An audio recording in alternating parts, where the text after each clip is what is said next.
There's a moment in every war when one side does something the other side did not fully anticipate, something that changes the nature of the fight itself, not with a single dramatic strike, but with a slow, creeping revelation of a capability that was hiding in plain sight. In the 2026 war between Iran on one side and the United States and Israel on the other, that moment came in the skies above central Israel in the earliest hours of the conflict. People standing outside in the dark looked up and saw something that did not look like the missile attacks they had grown accustomed to.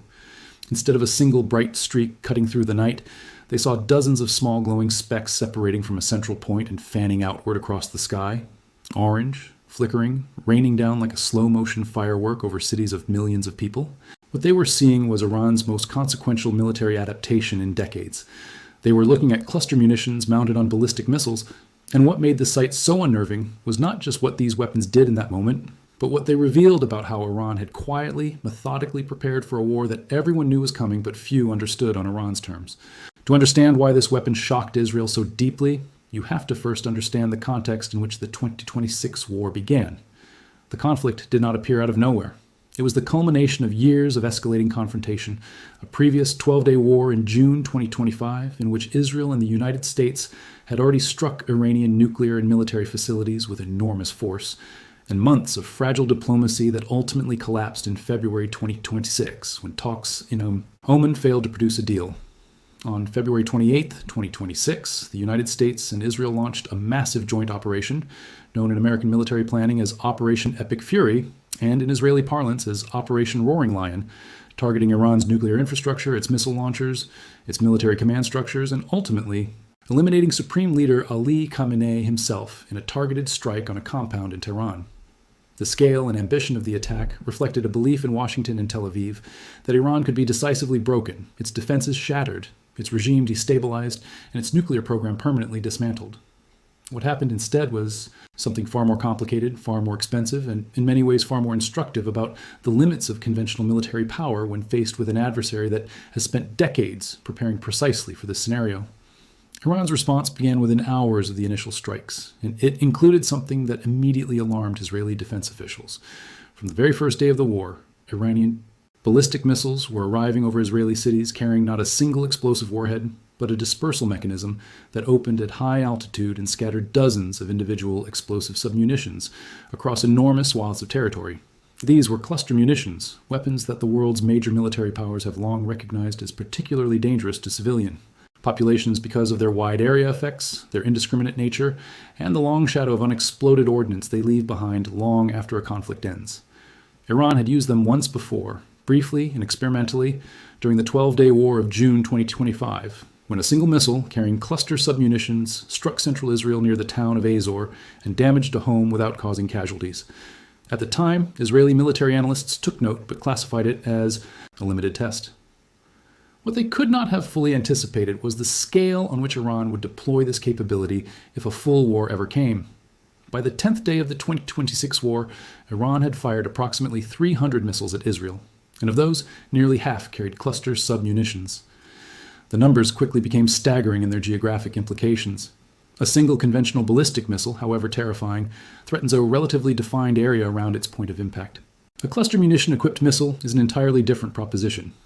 Iran's primary cluster warheads carried between 24 and 80 individual bomblets, each containing up to 5 kilograms of explosive material. When the missile's cargo warhead opened at altitude and released these submunitions, they spread across an area of 7 to 10 kilometers in radius. CNN analyzed 2 separate Iranian cluster attacks and confirmed impact sites spread across zones of 7 and 8 miles respectively, falling randomly on homes, businesses, roads, parks, schools, and playgrounds. One missile meant one neighborhood turned into a minefield. Iran was firing dozens of such missiles every day. The mechanics of why this is so difficult to defend against require some explanation. Israel has one of the most sophisticated layered missile defense systems in the world.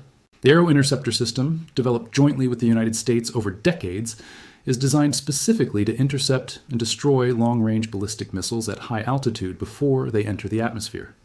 David's Sling is designed to handle medium-range missiles and large rockets. The Iron Dome system handles shorter-range rockets and artillery shells. This three-layer architecture has performed with remarkable effectiveness in past conflicts, intercepting the vast majority of ballistic missiles fired at Israel. But cluster munitions expose a fundamental vulnerability in this architecture. The Arrow system is well suited to destroying a ballistic missile in space before the warhead deploys. If, however, a missile releases its cluster submunitions before the interceptor reaches it, or if the interceptor misses the missile body, there is no practical mechanism to stop 40 or 60 or 80 small, independently falling bomblets once they have been released. They are too small, too numerous, and traveling too fast for the defense systems to engage. As one Israeli military analyst, Uzi Rubin, the founding director of Israel's missile defense program, put it starkly, each kind of warhead Iran is using also incorporates a cluster warhead, and the implications for defense are severe. Military analyst Elijah Magnier, speaking from Brussels, explained the broader strategic logic with particular clarity. The use of cluster warheads, he said, converts individual ballistic missiles into broader, operationally harder to defend threats against multi-layered air defense architectures. A single missile with a unitary warhead represents a single point of threat that a defense system can engage. A single missile with cluster munitions represents dozens of simultaneous threats that saturate the same defense system. Iran recognized this asymmetry and made it central to its war strategy. The weapon was not improvised in the heat of battle. Military expert Magnier noted that Iran first demonstrated this capability publicly in June 2025, and that its systematic deployment in 2026 indicated that the capability had been integrated into the Iranian military as a deliberate institutional choice rather than an experimental one. Iran had spent the months between the 2025 conflict and the 2026 war incorporating cluster payloads into a meaningful portion of its ballistic missile inventory, preparing for exactly the scenario that unfolded. The human cost of this weapon became visible almost immediately. On March 1st, 2026, the second day of the conflict, Iran fired a missile at the town of Beit Shemesh, located 18 miles from Jerusalem. The missile struck a communal shelter inside a synagogue. 9 civilians were killed, including 3 children, and dozens more were injured. At least 2 Israeli interceptors had been launched at the incoming missile, but both failed to stop it. The Beit Shemesh strike became the deadliest single incident in Israel during the war and demonstrated something deeply unsettling, that even the hardened shelters Israel's civil defense infrastructure had spent decades building were not immune to a direct hit from a modern ballistic missile.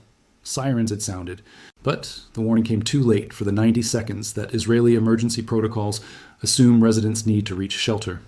The gap between warning and impact, already tight under the best circumstances, was becoming a matter of life and death in ways that the existing system had not fully accounted for.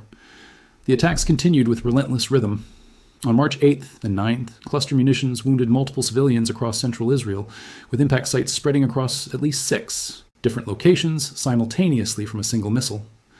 A children's playground in the city of Rishon LeZion was struck. Cars were destroyed in metropolitan Tel Aviv. Commercial centers and residential buildings from Ramat Gan to Petah Tikva to Bnei Brak took damage from submunitions that scattered unpredictably across entire neighborhoods.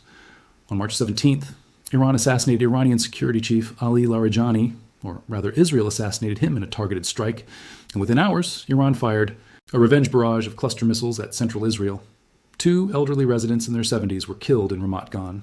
They had a safe room in their home but could not reach it in time. Shrapnel injured others and caused significant damage at a Tel Aviv train station.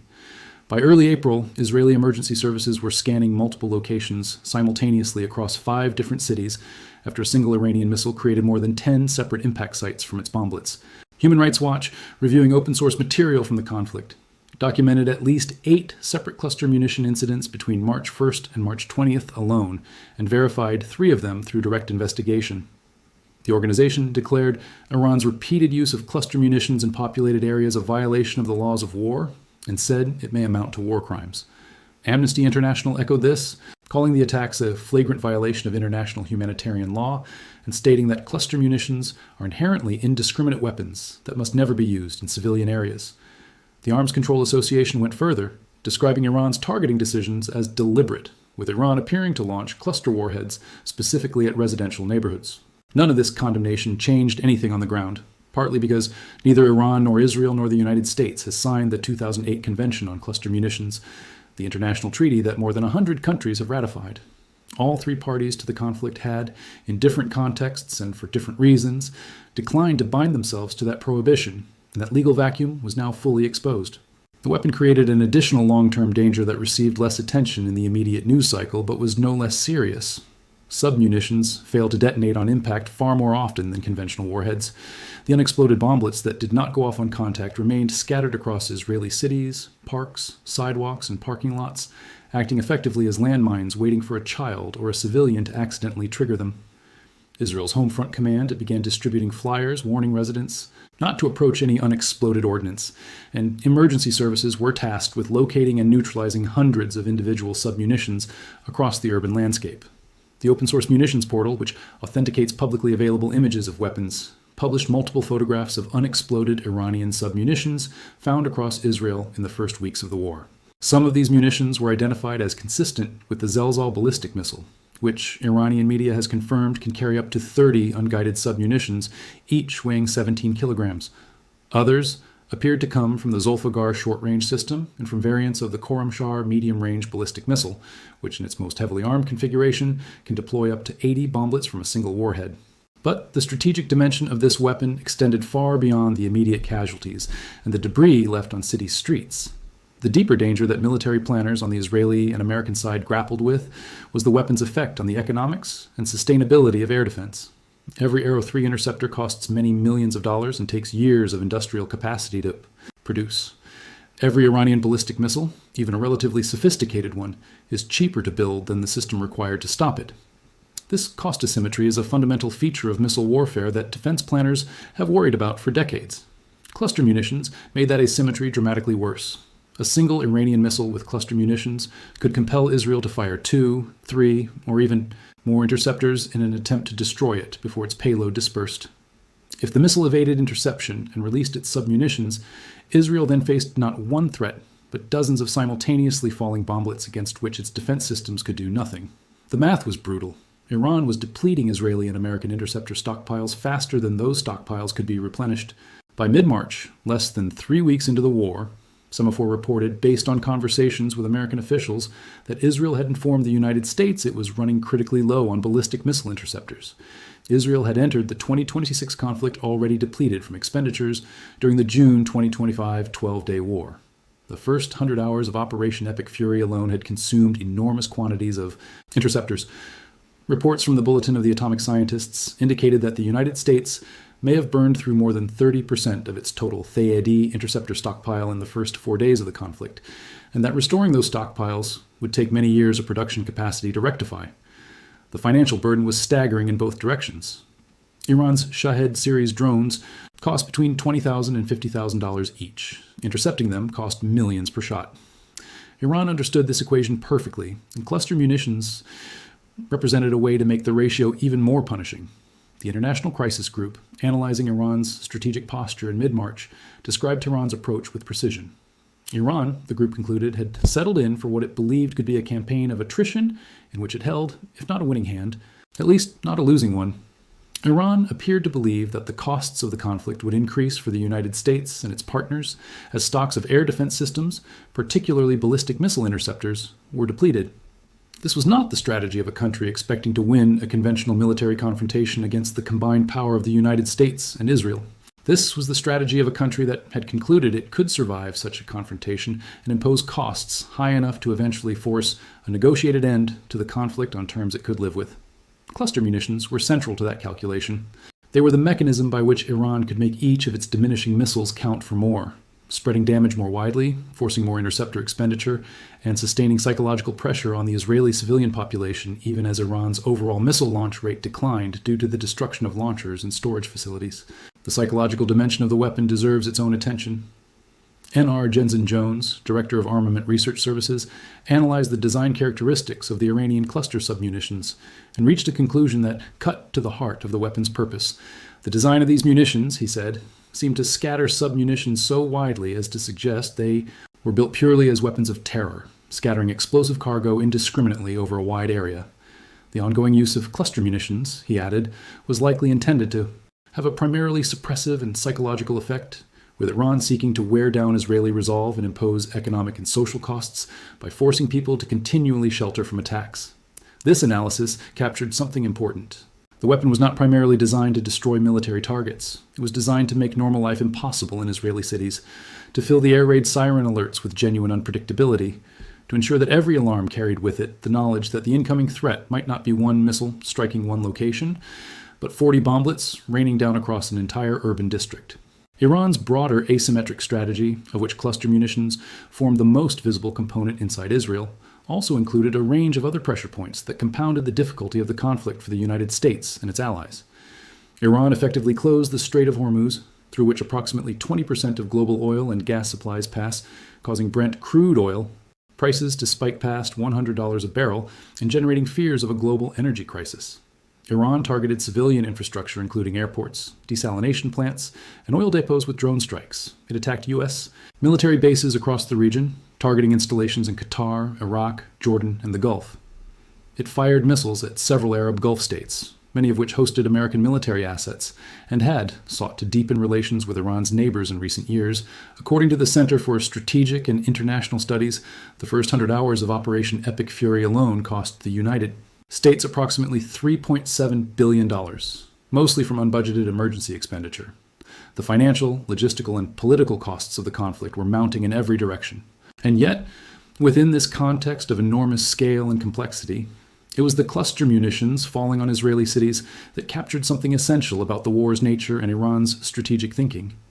Iran had correctly assessed that the way to survive a confrontation with vastly superior conventional military power was not to match it weapon for weapon, but to make the conflict expensive, unpredictable, and unsustainable in ways that eroded political will and depleted material resources faster than they could be replaced. Cluster munitions were the perfect instrument for this strategy in the Israeli theater because they achieved multiple objectives simultaneously. They penetrated air defenses that could not intercept dispersed submunitions. They forced the expenditure of expensive interceptors on attempts to stop the missile before deployment. They caused civilian casualties and widespread property damage that generated domestic political pressure inside Israel.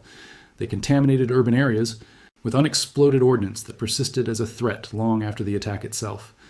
And they did all of this from weapons that were cheaper to produce than any defense against them. Israel, for its part, was not passive.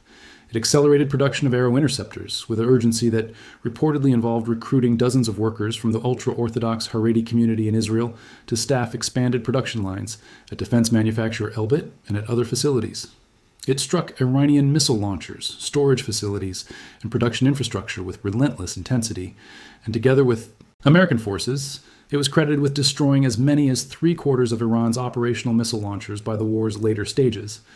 This suppression campaign contributed to a dramatic reduction in the volume of Iranian missile launches, from approximately 90 missiles on the first day of the war to 10 to 15 per day by the 10th day, a decline of more than 90% in raw volume. But, as military analysts observed, the declining number of missiles did not translate proportionally into declining damage, because the proportion of those missiles carrying cluster munitions was simultaneously increasing. Iran was doing more with less, which was precisely the strategic adaptation that the cluster munition capability made possible.